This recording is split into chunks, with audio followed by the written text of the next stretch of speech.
আর এবার কলকাতাতেও জালে বাংলাদেশি অনুপ্রবেশকারী। দুর্ঘটনার তদন্তে নেমে গ্রেপ্তার বাংলাদেশি অনুপ্রবেশকারী। কালীঘাট থানার পুলিশের হাতেই গ্রেপ্তার ধৃত বাংলাদেশি আজাদ শেখকে ভুয়ো নথি বানাতে সাহায্যের অভিযোগে ধৃত আরো একজন।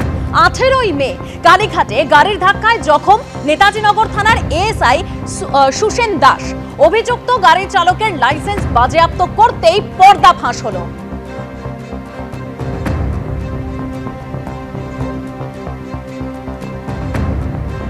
দুর্ঘটনা তদন্তে নেমে পুলিশ এবার গ্রেপ্তার করলো একজন বাংলাদেশি নাগরিককে। তাকে জেরা করে তাকে যে বাংলাদেশ থেকে ভারতবর্ষে আসতে সাহায্য করেছে তাকেও গ্রেপ্তার করা হয়েছে নাজর থেকে। আমরা দাঁড়িয়ে আছি এখন কালীঘাট থানার সামনে। এই যে গাড়ি দেখা যাচ্ছে, গত 7 দিন আগে সদানন্দ রোডের কাছে এই গাড়িটি একটি বাইককে ধাক্কা মারে। যে বাইককে ধাক্কা মারে সেই বাইকে একজন এএসআই ছিল, অর্থাৎ পুলিশ আধিকারিক ছিলেন। তিনি ফিরছিলেন বাড়িতে। তাকে ধাক্কা মারার পর ওই আহত অবস্থায় পুলিশকে যেমন হাসপাতালে নিয়ে যাওয়া হয়, তার সঙ্গে সঙ্গে এই গাড়ির যে চালক সেই চালককেও ধরা হয়। তাকে সাহায্য করেছিল সেই ব্যক্তিকেও গ্রেপ্তার করা হয়েছে গতকাল। এই যে ঘটনা, সেই ঘটনা একটা চক্র সক্রিয়ভাবে থাকতে পারে, যারা বাংলাদেশ থেকে বিনা কাগজে বা জাল কাগজ বানিয়ে, সেটা পাসপোর্ট হতে পারে, লাইসেন্স হতে পারে বা অন্যান্য কাগজ হতে পারে, যেগুলো বানিয়ে দিচ্ছে এবং ভারতের নাগরিক যাতে তারা নিজেদের পরিচয় দিতে পারে সেই ব্যবস্থা করে দিতে সাহায্য করছে। এই চক্রে কারা কারা রয়েছে বা এই চক্র কতটা সক্রিয় সেটা জানার চেষ্টা চালানো হচ্ছে পুলিশের তরফ থেকে। তবে এই গাড়ি ইতিমধ্যে আটক করা হয়েছে এবং তার সঙ্গে সঙ্গে যে ব্যক্তিকে গ্রেপ্তার করা হয়েছে বাংলাদেশি নাগরিক, তার কাছ থেকে জিজ্ঞাসাবাদ করে আরও যে ব্যক্তিকে গ্রেপ্তার করা হয়েছে তাদের সঙ্গে কোনো চক্র রয়েছে কিনা সেই বিষয়টাও জানার জন্য দফায় দফায় চলছে জিজ্ঞাসাবাদের প্রক্রিয়া। ক্যামেরায় অতনু কুণ্ডুর সাথে আবির দত্ত, এবিপি আনন্দ, কলকাতা। হাইকোর্টের নির্দেশ ছিল, কিন্তু তারপরও এখনো আড়িয়াদহে ত্রাস জয়ন্ত সিং এর অট্টালিকা ভাঙার কাজ শুরুই করতে পারল না কামারহাটি পুরসভা।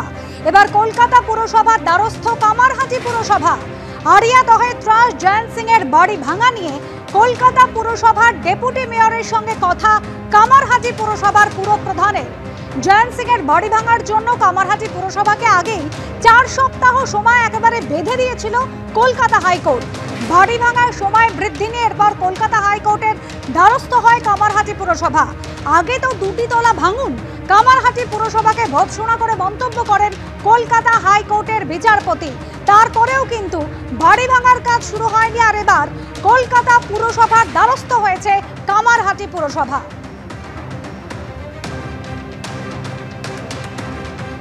কামারহাটিতে জয়ন্ত সিং এর এই প্রাসাদোপম বাড়ি ভাঙতে ইতিমধ্যেই বিপাকে পড়েছে কামারহাটি পুরসভা।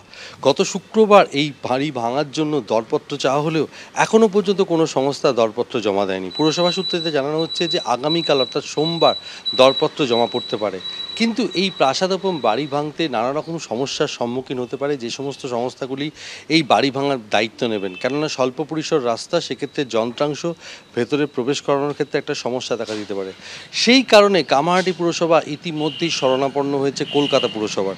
ইতিমধ্যেই পুরপ্রধান অতীন ঘোষের সঙ্গে কথা বলেছেন যে কোনো বড় সংস্থা আছে কিনা সেটা দেখার জন্য, যারা এই জয়ন্ত সিং এর প্রাসাদোপম বাড়ি ভাঙতে সক্ষম হবে।